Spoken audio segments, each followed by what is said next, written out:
to please and change with every passing lad to suit his theories. But now I know the things I know, and do the things I do, and if you do not like me so, to hell, my love, with you. My name is Dorothy Parker, although my close friends call me Dr. Dotty. My mother died a month before my 5th birthday, and my father remarried. I hated my stepmother, and my closest childhood relationships were with my dogs, Nogi and Rags.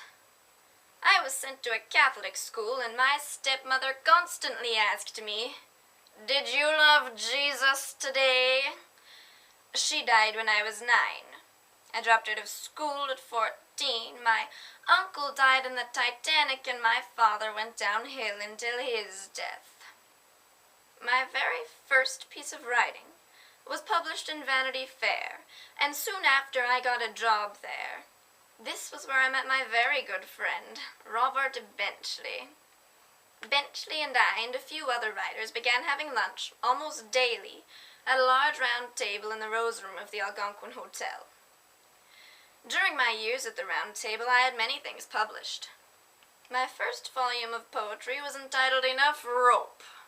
My publisher didn't much care for the title, but it was published anyways and was followed by many more collections of short stories and poems. Things were more or less looking up for me during this time.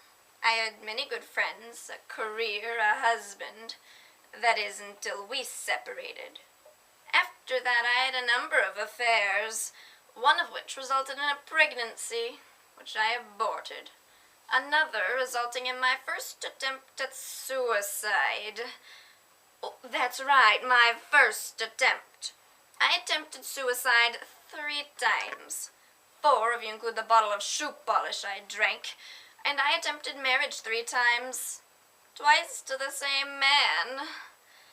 Oh, the sun's gone dim and the moon's turned black. For I loved him, and he didn't love back.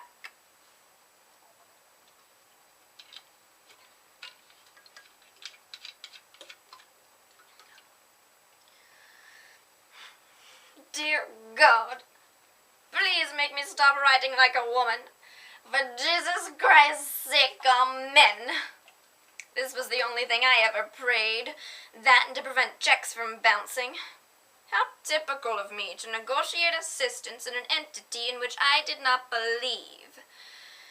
You know, writing is not the swell job people assume. Most of the time it's pretty lousy. I became a writer for need of money. The 2 most beautiful words in the English language are check enclosed. I hated writers who put on airs. I believe the function of a writer is to write, no different from any other craft. Their purpose is to say what they feel and see. To those who write fantasies, I am not at home.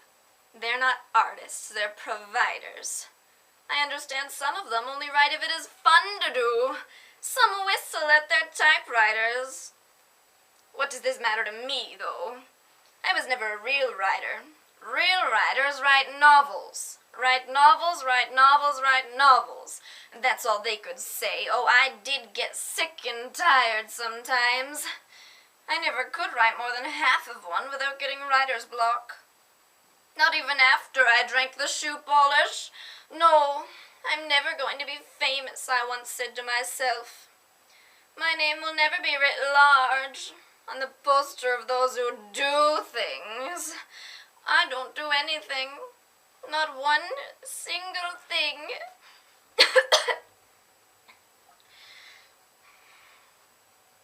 I used to bite my nails. But I don't even do that anymore. No, I was just a drunken whore. A drunken whore with a reputation as one of the wittiest women of the 20th century. Now, I know this may come as a shock to you, but in all history, which has had billions and billions of human beings, not a single one ever had a happy ending. And they were always asking for a poem. Do you want a poem? Do you want a poem? Resume. Razors pain you. Rivers are damp. Acids stain you and drugs cause cramp.